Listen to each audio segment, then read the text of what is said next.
はい皆さん Good afternoon, ladies and gentlemen. We'd like to thank you for joining us for this session entitled Visions of Learning. On this very theme, we were pondering as to how we will be able to deliver on better education, where we will be able to learn more. In the first 5 minutes or so, I would like to speak, and I am the facilitator, and I will also be speaking with the guests. I'm sure that we will be inspired by the speakers who are joining us for this session.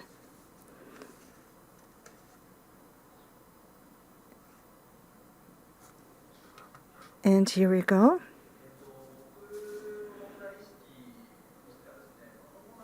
And I'm conscious about how we will be able to better deliver on learning. And I've pondered over this from the phenomenon of biological evolution. This brings me to the application of evolution thinking. To put it very flatly, I have the hypothesis that it is possible to better design the system of learning. And that being the case, first we need to understand the current circumstances, and we need to change. And of course, it is often said that we need to change. However, we have never learned how to go about the process of changing. But I think that this is something that we can acquire by practice. And when we look at biological evolution, it's about change and also adaptation.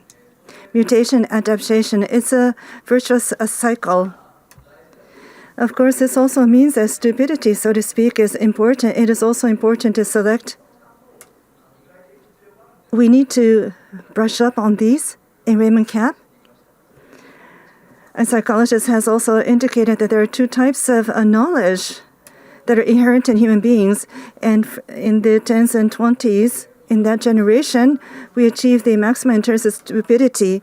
And then there's also the mistaken knowledge that also increases over time. However, I'm looking at the stupidity, so to speak, that declines with age. But we also see this demonstrated among the seniors. And there are also many people in the younger generation who are very well informed, who have a great wealth of knowledge. The amount of information that we're exposed to is predominantly different. But if we are able to capture both of these, we will be able to enhance the IQ of all generations, and therefore I believe that we should not give up. But it appears as if the education system as it exists today is not compatible. Well then, how about the stupidity? And this has a positive correlation with crime, which peaks at age 19. But this is all about wisdom. That's the way I see it. And graphically presented by repeating trials, we will be able to select from our experience. And when you look at changes, even within the nature, there's always a set of rules, a common set of rules. A common set of rules that can be applied to innovation as well. And we have to think about what can be adaptable. And by chemical observation, up to now, many people have conducted looking at circumstances from inside as well as from the outside, and selectively using data. And this is the very basics. It's about chemical observation. It's a baseline of all types of observation. There's also a mechanism by which we fail. But this is something that we have never learned and acquired. However, I'm teaching evolution thinking, and from the executives of top-tier companies all the way down to elementary school students, the same thing can be applied, the same thing can be done. And this has been an overriding theme. And so how are we able to broaden and expand on this inherent knowledge? Of course, I want to become more creative myself. And that has prompted me to ponder over this issue. And this is the perspective that I have. But let's look at it from another perspective. I would not deny all of the types of education. I would not discard everything as not working. For example, Professor Shiose from Kyoto University is a person that I have interacted over the past years. Now we have also conducted lectures together. We have talked and thought about creative learning. And also Ms. Nielsen, and do you know about folk school learning, folk high school? This is a venue by which adults are able to pursue recurrent learning, and she is about to create such a new opportunity. So why is it that we need to learn? The future of learning, and of course, when we think about the essence of learning, there's reflection that there are things that needed to have been taught that we have not been able to do. And that's what Ms. Nielsen is working on. Also, Seki-san is here with us today. And society is a part of this. Of course, after we acquire education, then we enter into society. So how are we able to link what we have learned into our in our activities in society? And this is an area which Ms. Seki will be able to speak over. And having said that, from the time from now, from each speaker, we will be receiving direction and issues from each speaker, and then we will dive into a free discussion. So that is how we will proceed. And we have a flip chart here. And from Kyoto and Finland, am I right? Oops. I'm off the mark, pardon me. So we have the speakers joining in from overseas and also from Kyoto, and I have the flipboard. So I will be presenting the flipboard on the speaker's behalf, and we'd like to first begin with Mr. Shiose. Good afternoon from Kyoto University. I am the associate professor. My name is Shiose, and it is a pleasure to be able to join you on this occasion. And it is somewhat of a distance, and unfortunately, I'm not able to join in person. That's too bad.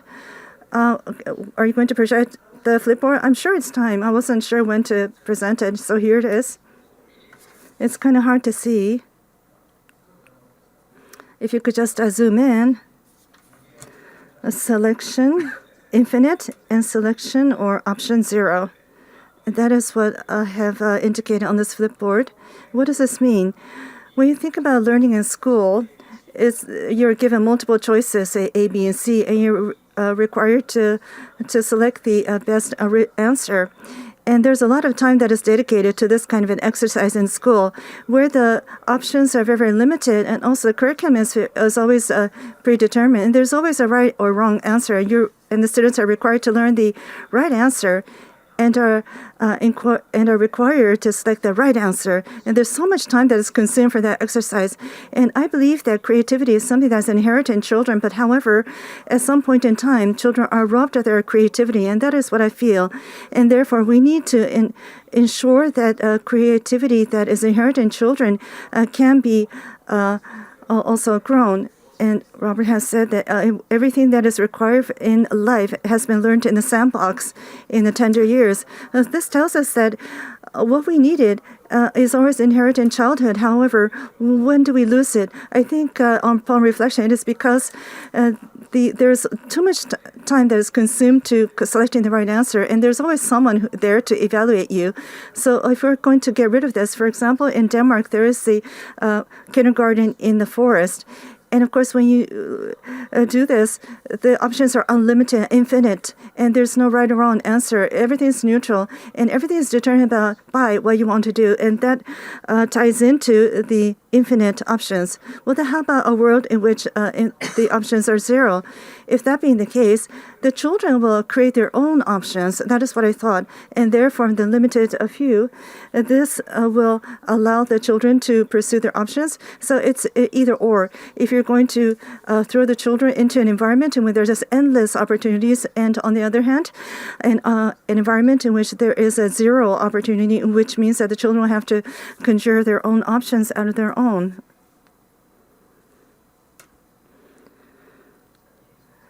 Well, then we'd like to now turn to Ms. Nielsen. Good morning to you. I'm Johnny from Denmark, Tachikawa-san, pardon me.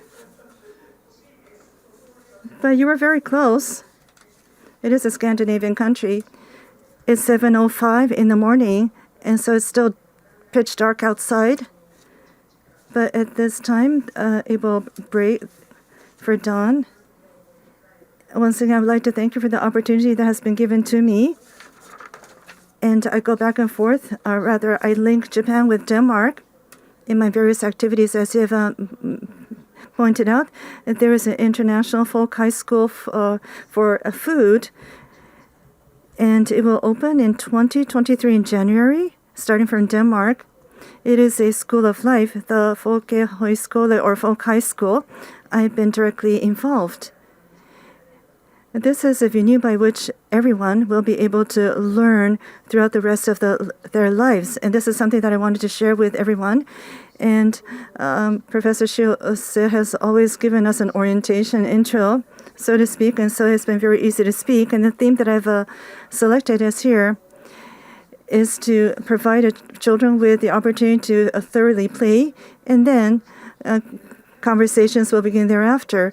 And why did I select this phrase? This is because I've also been engaged in starting the kindergarten in the forest. The forest kindergarten was started in 1952 in Denmark. This was origination from Denmark. And in those kindergartens at the forest, options are abundant. There are infinite options there. So you have to decide on your own. And if you think about it, the life in Denmark is that we barely have a situation where the options are provided from the beginning.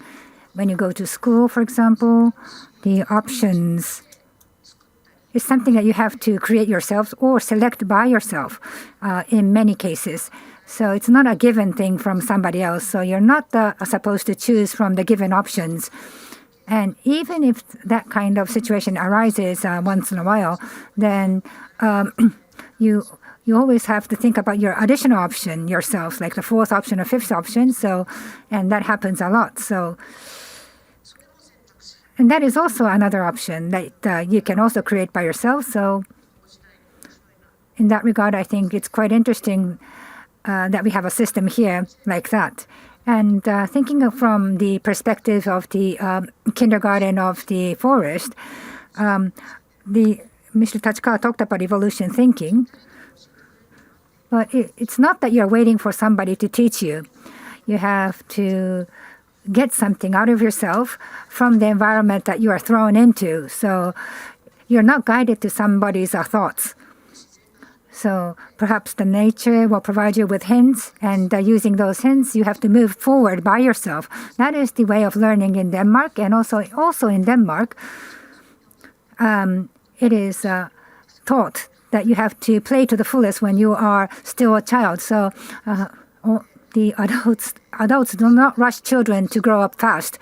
So when that happens, children rather try to become independent earlier than the other way around. So if you are only responsible for playing when you are a child, well, people will play to the fullest, but then eventually they will realize that they have played sufficiently, and then they start to become independent from early on and start thinking and discussing in a comparable manner as adults. So that's how they start feeling as they grow up. So humankind have a longer childhood compared to other animals. Biologically, I think that has a meaning to that. And given the current situation in Japan, you are educated to become an adult and behave like an adult, even when you are only a kindergarten kid, because you have to study to get to a higher elementary school. So creating your own options, whether you can get to the level of creating your options, is quite dubious in that environment. The adult-prepared, adult way of education, which is convenient for the adults, and children unconsciously will have to adjust themselves to that environment. Is this an environment conducive to creativity? Will they be able to continue to develop options there on their own without considering the external environment? I would like to ask you whether that is a good starting point or not. This is the question that I would like to ask the audience to. So thank you very much for having me today. Thank you very much for your points. And can you show my screen? So I'm trying to take a memo of the keywords. So I also like to take notes from Ms. Seki's comment. And I think this will refresh my memory afterwards. So allow me to take memos here. So Ms. Seki, hello, my name is Miwa Seki. In May this year,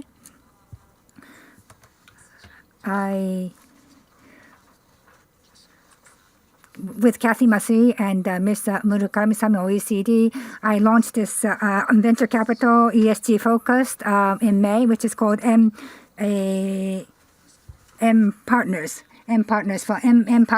Fund, and this is a venture capital in Japan. I think it's the first of its kind in Japan, and 3 women are the founder of this fund, and I think this is a very unique situation for the VC industry, venture capital industry. So in that regard, this fund is quite unique. So why was I invited today? Actually,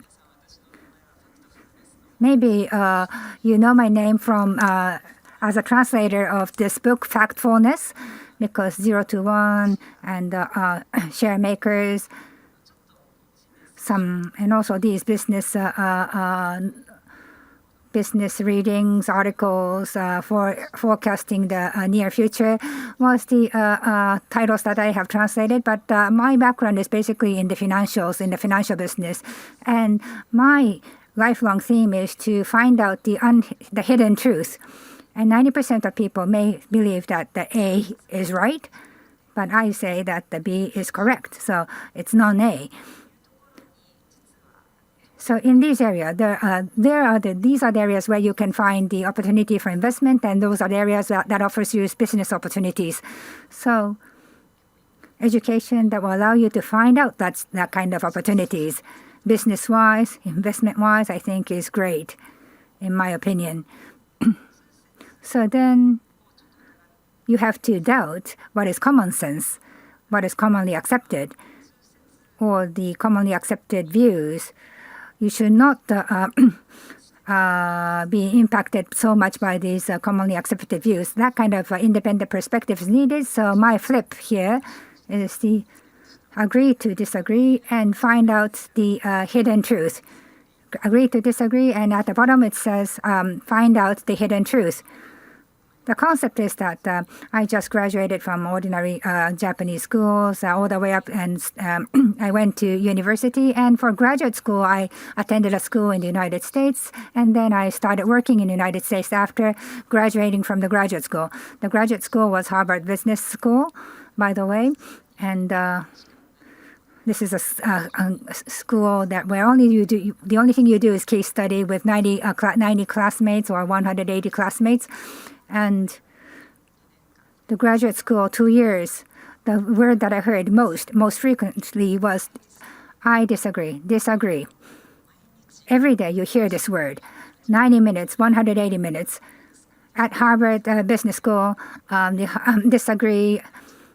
The first step, you say, I disagree. And then in the second step, you'll say, I disagree strongly.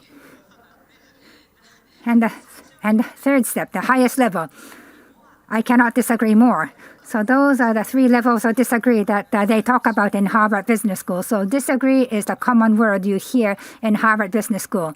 So they appreciate and embrace these opposite opinions, and that will allow you to find out the hidden truth.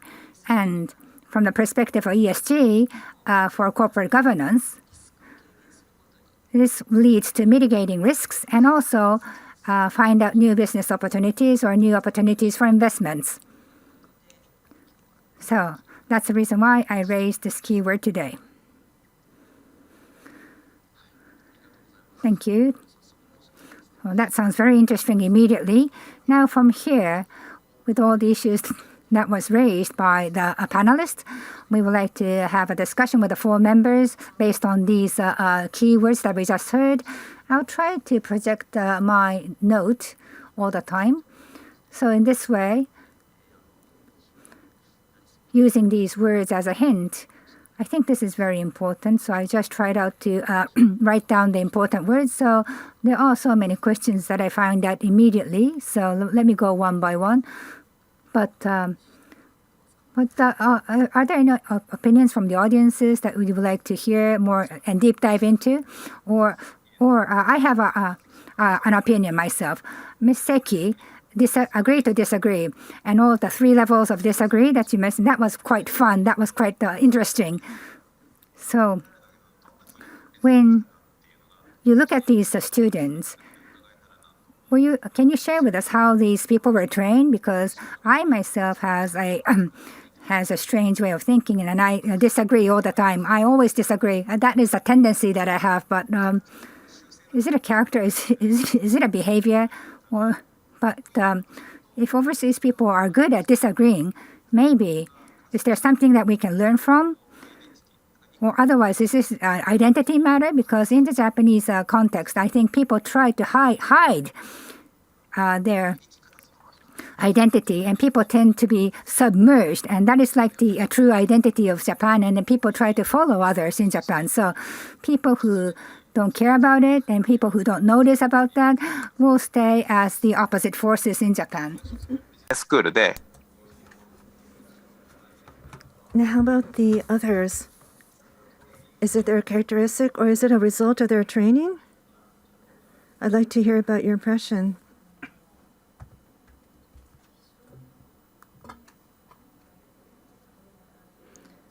I think the response, it really depends on culture.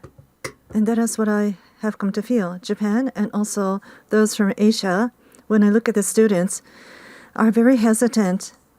And they hesitate to say, I disagree. It doesn't come naturally overall. However, on the other hand, those from the United States and also from Europe, these are students that can say this. And I don't know if it has to do with their personality when it comes to Europeans, but however, when it comes to Americans, they're very well trained to stand out. And my child was in the United States for 4 years, but she's already in the labor force. And at a conference at the company, her first year in the company, she pondered as to whether she can raise her hand and say she disagrees. During high school, she says that she was not able to earn scores or earn a high grade unless she disagreed. And she wondered as to what the situation is. And I couldn't respond readily. And by the way, this is a Japanese company. There is, of course, value associated with being a devil's advocate. I think when we look at this context of Innovative City Forum and reflecting upon myself, I did also conduct practice of being a devil's advocate because I am the work of creating. And so I did conduct my practice as to looking at things from a different perspective. But, of course, speaking out in the United States wins recognition. And therefore, opinions need to be voiced. And I figure that there is kind of like a training that is conducted over the years so that you need to break out from what you believe is common sense and to really train yourself to think about things that are quite different from what you believe. Perhaps has to do with debating skills and also being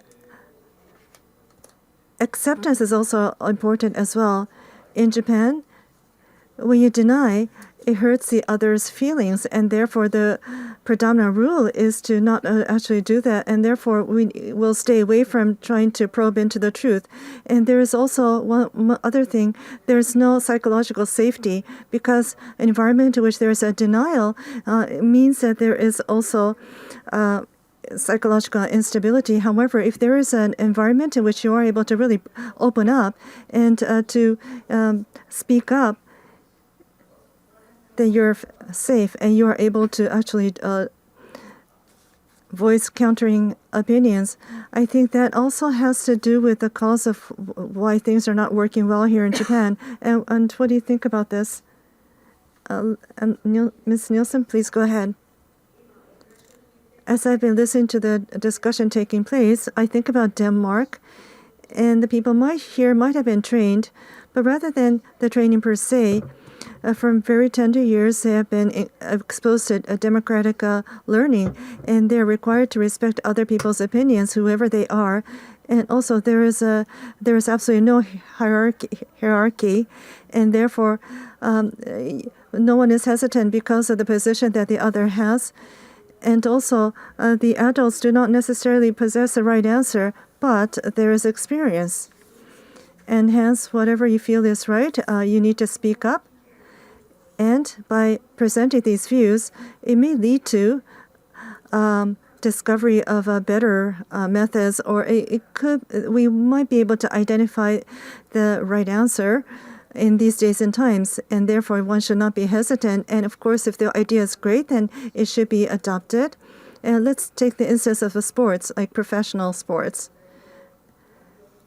Among Denmark athletes, not everything is left to the manager. If the players have a better idea, it will be adopted. And if the players don't like it, then they will not participate in training. They will speak, and if there's a better idea that pops up, then that better idea will be adopted. So if there is a key word, it's about really speaking about the about the truth, without reading between the lines. And because you're able to really speak up on the truth, you are able to accept the other's opinions. And even if the opinions are not aligned, you will be better able to understand that there are differing views. And this will lead to ideation and also to respect for the other's opinions. And therefore, democracy and also critical thinking is something that the children here in Denmark are exposed to. And I believe that that type of experience is very crucial. And one more thing, in this stream of discussions, there's something that I'd like to ask of the speakers. I talked about creativity education that I'm implemented, and the other is about mutation or error. I briefly touched upon that. And error sometimes generates something that one has never thought of, because if you're just bound by what you on your the confines of your belief, then this is not going to generate new ideas. Sometimes there are views that are entirely different from what you have, that is expressed by others, and sometimes the merger of one's own opinions and another's different opinions could create something new. And I believe that we are really bound by the confines of what we believe, because the confines of what we believe is not just and so the question arises as to how much of an exposure you have to anything that is beyond the boundaries or the confines of what you have as your beliefs. It's not about how intelligent you are. It's about how open you are. And also, when there's a differing views, it's about how you respond to that differing view. I think these are synonymous, because it will lead to the realization that there are different perspectives. So is that how you respond? Or are you going to say that your view is different from my views, and therefore I cannot accept you?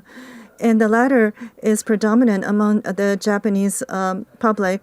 And therefore, for anything that is not, that it just so happens, how are you going to respond? What do you think is necessary for that to happen in the context of education? If I may speak. You talked about the exposure, the meeting with what was not intended. We often refer to serendipity, and that has to do with the three wise kings who meander and meet various people, and this has to do with the story of the three wise men from Sri Lanka. So that's really important. And when I conduct inclusive design in my workshop, for example, the hearing impaired or the vision impaired, it is important to speak with those that are different. So what we do is to view artwork with people who are, for example, visually impaired. And sometimes you find that you are not well aligned. But when you view an art piece with a person who is the same as yourself and therefore with no visual impairment, you find that, of course, everything is well aligned. We go to an astronomy center to view the galaxy, and you find that there is a visually impaired person who talks about the stars. You think about the Orion stars. That's the star or the zodiac. There are 3 stars within the diagonal. This is something that anyone can spot. But the visually impaired say that how does it appear when you look at it not from front, but from the side angle? And then we were just at a loss as to words. Of course, in a diagonal there are 3 stars, but as a matter of fact, it's not flat because there's like 10,000 light years away.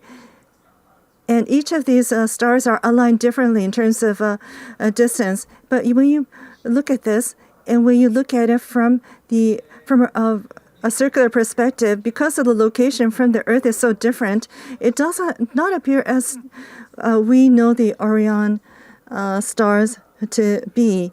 So what we recognize can only be observed from the Earth. So if we travel to the stars, we are going to see it from a very different angle. So the people who are visually impaired can more freely look at things, and people who can see only have prefixed angles and cannot imagine things. So I think the boundary between people who cannot, you perceive that you're not able to share, if you break that barrier, I think you'll be able to go beyond the barrier of what you expect, and I think that will give a more exposure to coincidence. And so people, I think it's better for you to increase the opportunity to people who you don't know. But in the SNS, you connect with people who share the same hobbies or same practices. So, and that kind of encounters are more frequent with SNS, and therefore the opportunity to know people who you don't really know is getting less and less. So, in that regard, I think it is very difficult to change. So. It is better that you actively produce opportunities to talk to people who you have no idea about. So in education, an open mindset for coincidence, that's one thing. And the creativity developed by that, I think have a strong correlation, I believe. So discrimination, it's not about discrimination that these people who are so pitiful, so it's so bad. So I think it's a totally new angle that will provide you with a totally different perspective. If you include them, it's not we are including them because they are pitiful, but we are including all these different people as a new perspective that will allow you to look at things from different angles. So I think we can start thinking in that way, and that will result in increased creativity. Yes, in inclusive designs, we always think that I'm always commanded that I'm a good volunteer, I'm just kind, but that's not what I think about. It's just interesting for me. I don't try to help people. I'm just working with them because I can find something new. Because I was grateful because with joining with them, I had a totally new perspective in looking at the stars. So that is the new, interesting, and fun that I want people to notice, and it's not for your behalf. So, but it's that by joining with them, I can change together with a new perspective. That's what I would like to encourage, and we don't have to hesitate trying to hurt of the risk of hurting people. Especially, this is the way of thinking in Japan. But creation is about hurting something to develop something new. So I think we should not so worry so much about that. We may hurt something in order to develop something new. But that has been a taboo in many cases in Japan, especially in the education field. So the content of education is not really wrong, but we always try to be considerate too much about the other's owner. So I think it is better to bring children to the forest, because forest is not bad or not good. It's neutral. So no matter what you do, you will not be commended. So I think this is something that we have to incorporate more in education.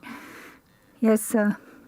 Listening to the comment, I thought that people may dislike the idea that the behavior of others are beyond your control, or maybe people in Japan, you dislike the unsuccessful experiences. Maybe these two are mixed together in Japan.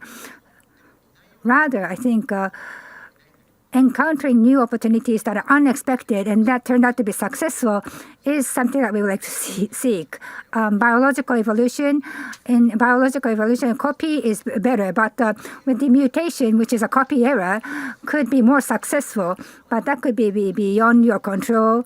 Because we lost the tails, and that's the reason why we developed and evolved into human beings. So if that is the case, then such mutation is not really wrong. So being open to diversity, I think how to remove the common sense bias in the field of education is, if we can do that, I think is the question that we have to address. Seki-san or Nielsen-san, please comment. Please begin your comment. May I comment here? Listening to the comments by Mr. Shiose, I heard that in Denmark, at the folk high school, there's a high school called Edmund Forskole, and this is a school attended by majority of handicapped persons, and also healthy people can also join and go to that school as well. So it's the opposite. The majority is different from the ordinary world. So all the healthy people in their everyday life, in many cases, they account for the majority in the society, in generally speaking. But if you go to that high school, this folk high school, you think that yourself is the majority and the healthy people. But if you go to that, you become a minority all of a sudden, and you have to think about things based on the standard of the impaired persons. And then you'll be blamed that why can't you think in that way.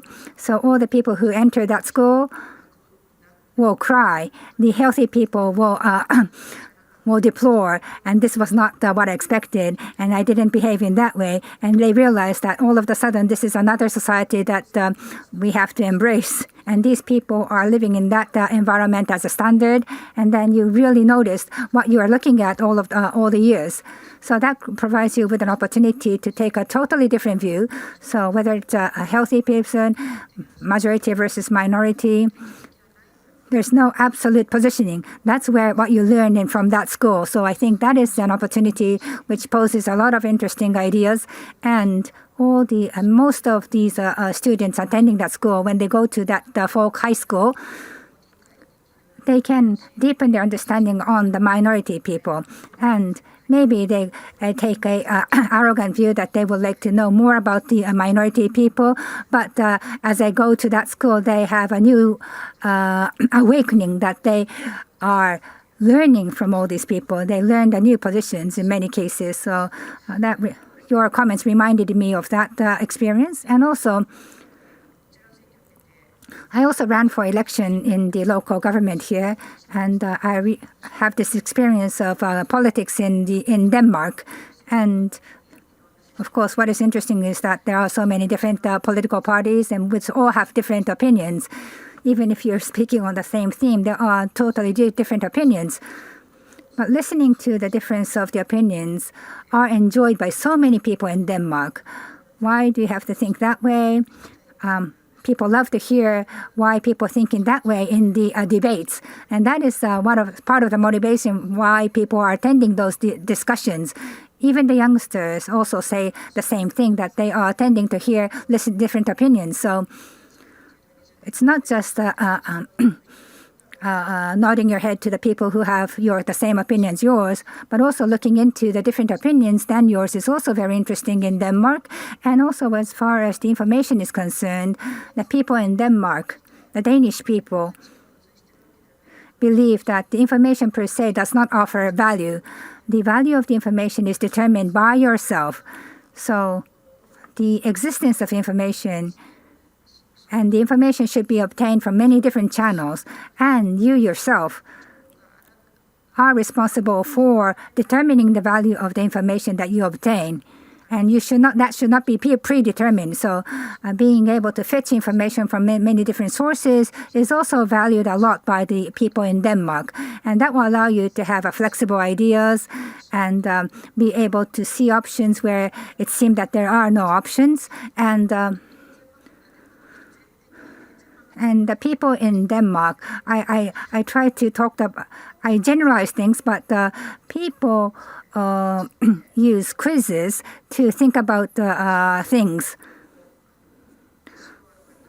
Like maybe in a different quiz, if you're taught that you're not supposed to walk the bridge, you just go in the middle.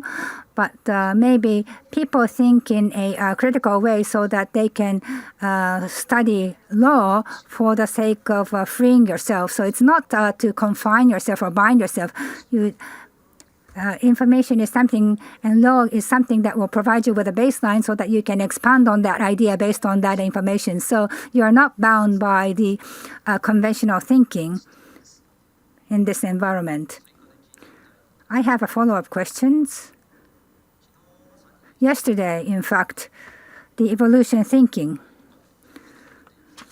I had a discussion with a teacher who is spreading this idea of evolution thinking, and he said that the process of developing an innovative child is either a family who had a divorce, foreigner, or a very poor family.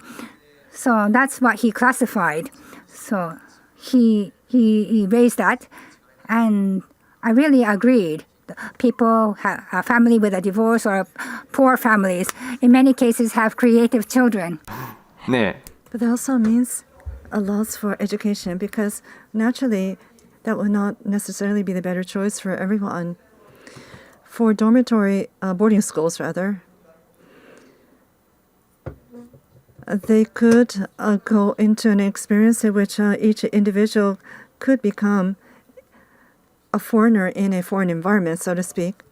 And likewise in the full high school environment, within your life, your common sense is now exposed to challenges.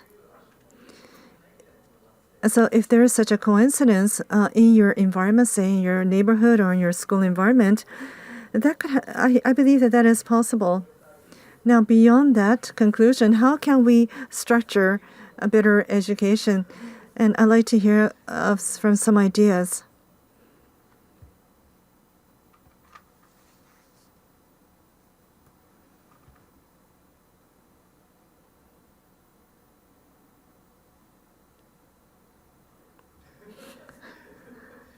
Whoops. Seki-san? Could I throw that question to the other speakers? Well, I was kind of trying to keep my silence.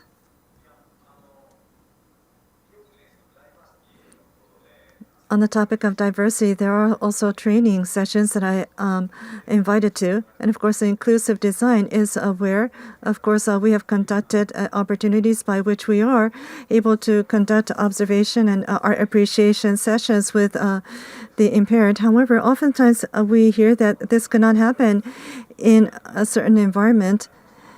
And oftentimes school operators and teachers say that there is a lack of diversity in their school environment. But then when you listen very, very closely, we find that there are differences, and it appears as if they have really not gotten thoroughly into the discussions. There's also Slido, one platform, by which you will be able to enter your comments as you would do on your smartphone and over the Slido platform. And in Japan, of course, we are hesitant about speaking up because we are fearful of hurting someone else's feelings. And therefore, we ask them to write in their comments on an anonymous scale. And in 1 hour, 1,800 entries were posted. And many felt that they were not aware that others have felt that way. Even though they have spent 3 years of high school life with their friends, they have never heard about differing views. This tells us that they have not had an opportunity by which to really go through thorough discussions at school. And the teachers felt the same. Because they're anonymous, they're able to really open up and they just laugh about it. But unless they are anonymous, they're not able to speak up. That's very pitiful. However, even then, it's good to realize and to enjoy the fact that there are other people with diverse opinions, even on an anonymous setting. Now, in Japan, in a digital platform, even with anonymity, it is important to know that people have different views. And then one could open up, expose their face, and be able to speak up. Of course, it's very difficult to force everyone to just speak up all of a sudden, given the current environment or culture in which people are fearful about speaking up for fear of hurting other people's feelings. But listening to different views will also stimulate creativity. So I'm trying to work on this. And last year and this year, I've started a workshop, LGBTQ members. What we are doing for these set of people is to come up with an icon that will be posted on the washrooms to indicate that LGBTQ members can use the bathroom. But there have been icons overseas in which have been misleading. But the exercise is to come up with a great sign, an icon. So the result is that they kind of merge the female and male icons, or otherwise to just create a toilet, a latrine icon. And the other workshop is when you eat a sunny side up egg, ask them how they eat it. And some say with salt or with ketchup or with soy sauce or salt. Then there is a decree by which there are rules that dictate how to eat your sunny side up egg, and then we find that there's a really heated discussion that unfolds about whatever it takes, ketchup or whatever it might be. But then we have tried to integrate in the toilet icon. It was possible to do so, but when it comes to eating the sunny side up egg, we were not able to find that it's impossible to come up with an integrated solution or integrated conclusion. But we find that we have different views, and of course there are various emotions that circulate within our minds. And in school, we throw out ideas because we do not take ownership, and therefore we are able to come up with an integrated conclusion. And then this is announced and presented. And then with that, in a mere 30 minutes, or be 1 hour, there is also a conclusion drawn. And why is this? This is because they do not take ownership of the question on hand. It's not about the aggregation of discourse by which there is disagreement. If that being the case, we will be able to really expose this to practice. However, that opportunity has never been there, and therefore there is a gap between the set of people who are great at innovation and those that are not because of the household backdrop. And we have to think about hints, pointers for bringing up with innovative ideas. We know that that's important. Everyone agrees that this is important. There's a consensus there, but it does not exist in the Japanese educational environment. So can we give up there? We should not give up there. It would be great if evolution thinking enters into the school environment. I was speaking with a high school teacher yesterday, and basically, in basic information, it's about homogeneity up until this point in time, and therefore we might as well just listen to a video clip of a person who is able to communicate the right answer to the students, which will mean that we really don't need the teachers as we conventionally know it to be. But then we have to understand there are differences among individuals, and therefore, how do we entertain the difference among individuals? Rather than having a teacher teach a certain curriculum, it might be better to have a person who isn't more of a seniority level, who's able to become a mentor to each individual. There's always a mentor. There could always be a mentor. If you've just only lived your life for, say, 10 years or a little more, there are always issues that worry you. So as long as we are able to guide them so that they're able to come up with a better understanding or an ideation, it would be great. However, we have left this unattended because we have not had we have not placed focus on this. As long as we understand that there are differences, and we talked about the broken family or the a poor family, and they're well aware of their situation. It's not about good or bad. It's not about happiness or unhappiness. It's about difference and understanding that one is different. And based on the assumption, they're able to have a perspective on society, and they're accustomed to that. Of course, we know of those in the senior aged who have experienced many things in the past, but it's about the capability to understand and make good sense out of the difference. And when you're exposed to a difference, it is important not to evaluate as to whether you're right or wrong, because we have a tendency to do that. We have to accept difference as being as difference, so it must be accepted as such.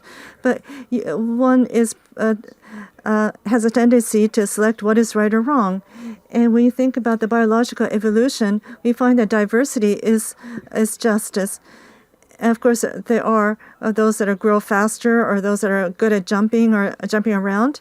And as a result of these, there is always survival of the fittest, so to speak. And that has been, of course, the selection among those that are diverse. So it's not about right or wrong. We need to understand that there is diversity there and acceptance.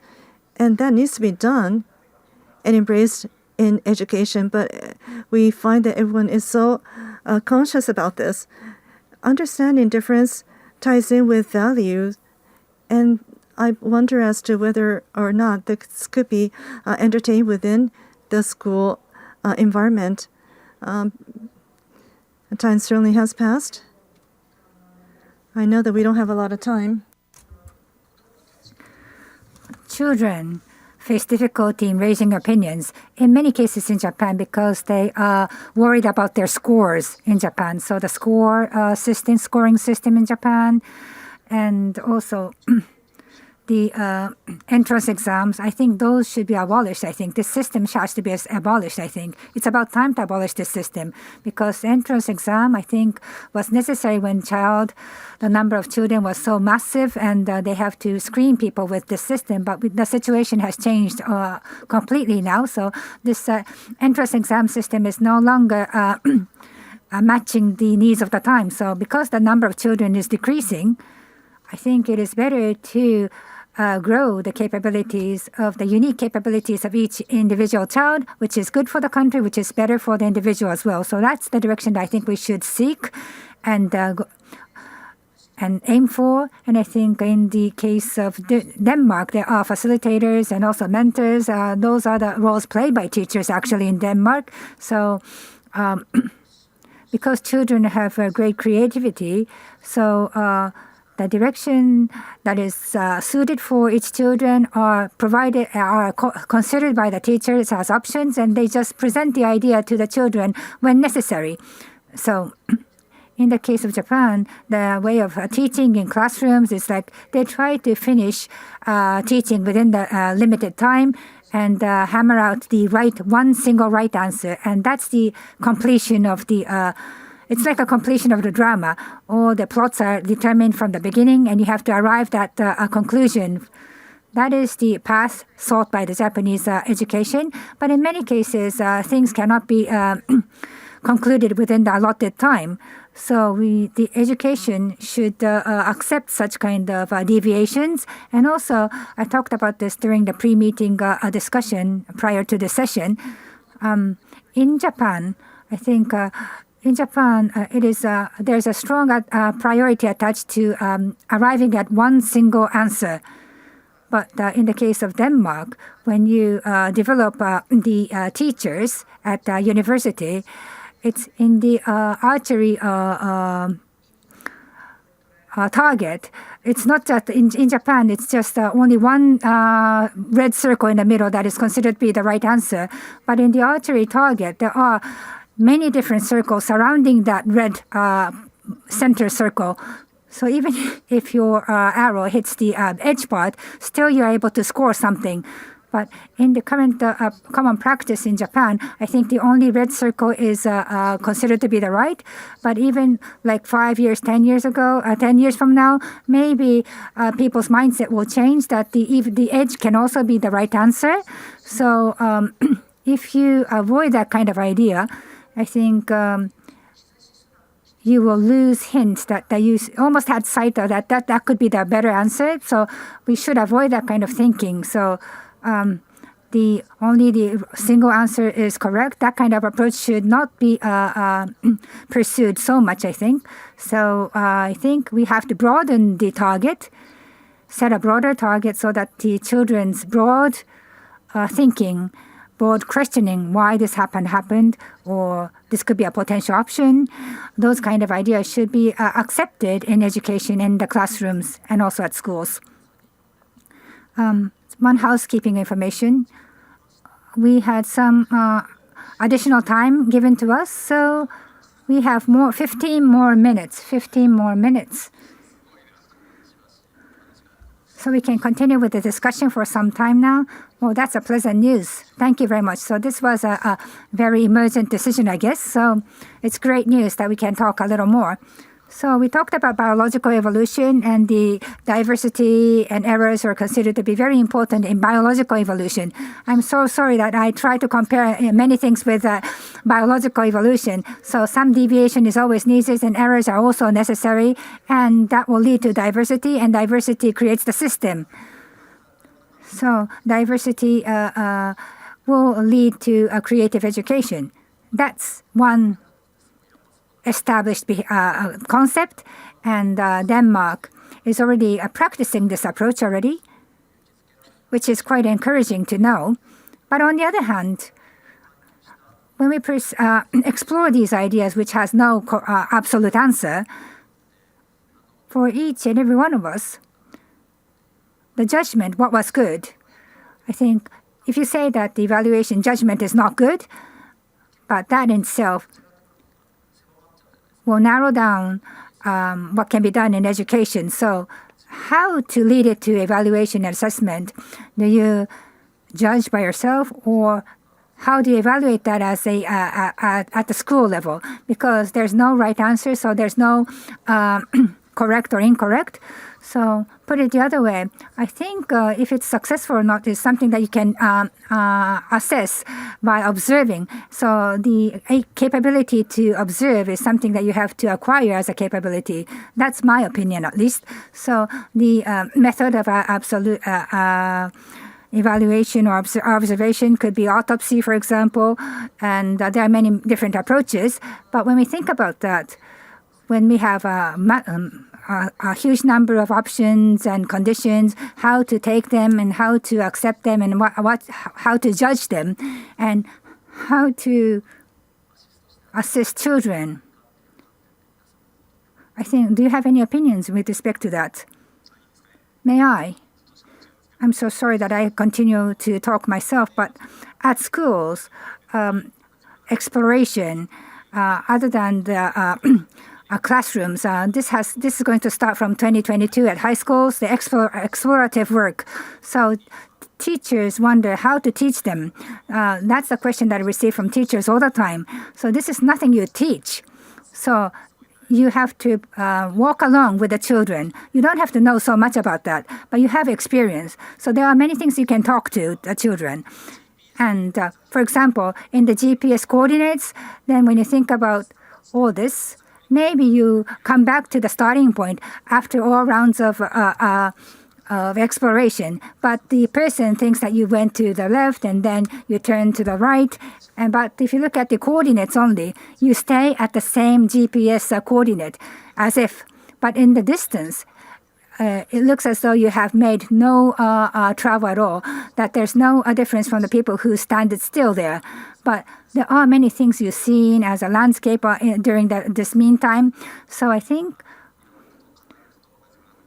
it is better that teachers have the vocabulary to talk about that and express that. Mr. Inose came to us last year, and we had an opportunity to have a dialogue with the high school children. And back then, for 30 days, we ask children to think about what is poverty, the definition of poverty. Then 1 week elapsed, and then the children will come back to the same concept. Another week, they will also come back to the same expression, like the poverty is an infinite loop, or it's a gap or divide. Of course, it will converge into the same expression, but the landscape that the children saw is different. So therefore, the expression, the words they use are different. So then the children, when they wanted to report to Inose-san, they say that they cannot summarize in a good language. So I said that you don't have to summarize them. All the dispersed ideas will be good. The last expression that you came up with should be explained to Inose-san. Then on the reporting day, after the session, I asked the children to express their feelings. And then they said that they always gave up the idea of thinking because they always try to summarize things. So summarizing and announcing and presenting in a very polite manner was great, according to the previous thinking. But they escaped from the idea of thinking. So what was great that they noticed that the process of thinking is very important. So I think the evaluation point is quite deviated. So unless the teachers walk along with the children, you won't be able to notice that. So how to explain and express the landscape that you have seen, those are the things that teachers should practice. The journey that you experience should be talked and to the children. So the evaluation that is just based on the coordinates traveling from point A to point B, that is too insufficient. So I think we have to have a greater measure. So how to travel together with children is something that we have to explore. And the teachers themselves will have to experience that. Unless the teacher experiences that, you will never be able to do that. So the teachers will have to explore themselves, and teachers will have to think about questions that have no answers. So I think the adults should try to practice first. And I think that is the easiest solution, in my opinion. もらってもいいですか？その And I touched upon this. It's about the education for probe. So we dissect to identify what's inside or how it is comprised of, and how about the externality? Is there a link with the mechanism? In the past, in what context has there been evolution, and how are we going to predict into the future? Yesterday, just so happens that we have Tobitate Ryugaku Japan, and the director was teaching the evolutionary thinking. And there be words entered onto this map. But what can be found, and this is a specific observational approach, but then that does not necessarily lead to specific understanding, but it leads to the why. The question why. Why is such a mechanism there, and how does it link into something else? Why do we need to act now? Why am I interested in specific subject matter? And there's no right answer to any of these questions. But whatever pops up, as has been said, it's about enhancing the quality and also the quantity. It's about observation. How do you accept the fact? And how do you conduct an observation? Unless you have that perspective, the perspective will be very, very narrow. And also the interfaces that will come up will be very, very poor. And so when you conduct an evaluation, the question is, well, whether evaluation is necessary. And as Ms. Nielsen has said, it's a very different story from conducting a judgment. It's about conducting observational probe, and that will benefit your entire life. Of course, you will be able to conduct evaluation of oneself, but it's not something that another person will be able to conduct an evaluation or judgment of. So it's about running side by side and to the very end, and to think about how wonderful it is to have come to an awareness about something else. This is something that one rarely receives evaluation or praise over. It never makes it into your scorecard. You are often received words of praise from someone else, But just because you have you're given an A mark or a B mark in school, it's quite a different story. So it's about the feedback. I think there's kind of a distortion here. And Nielsen-san wishes to speak.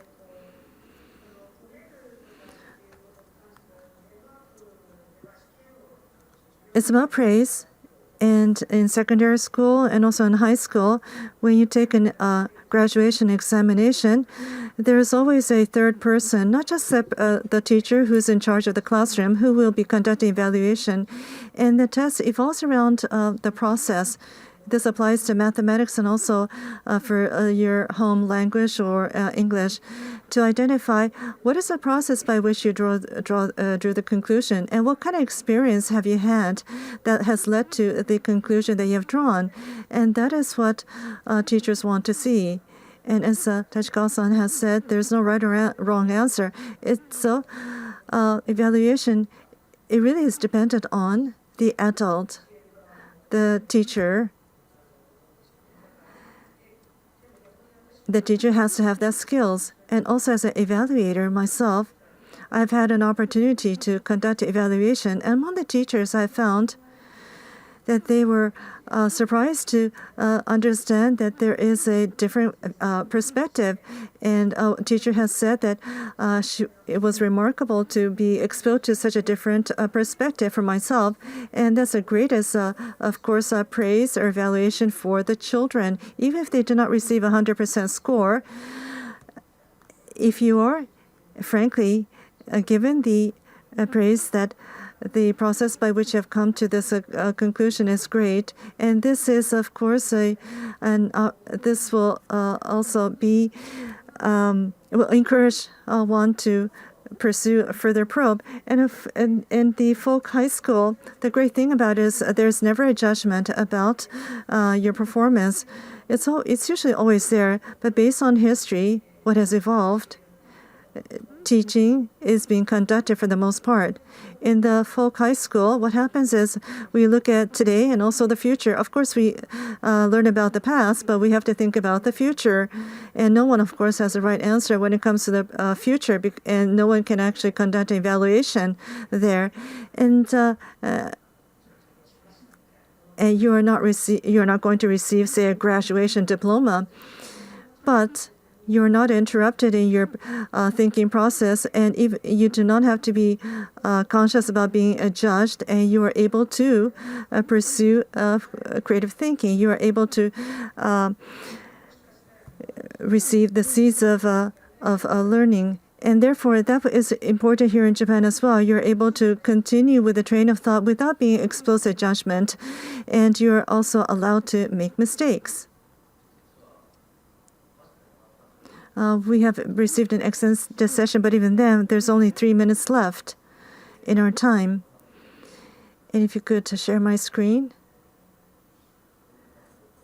There are a lot of phrases and words that I've been able to capture on the screen. And for the speakers who have joined us today, if I could just receive final comments based on these words, I would like to engage in discussions later on. If there's something that you have forgotten to mention, it would be a great time to share your thoughts. And if I may,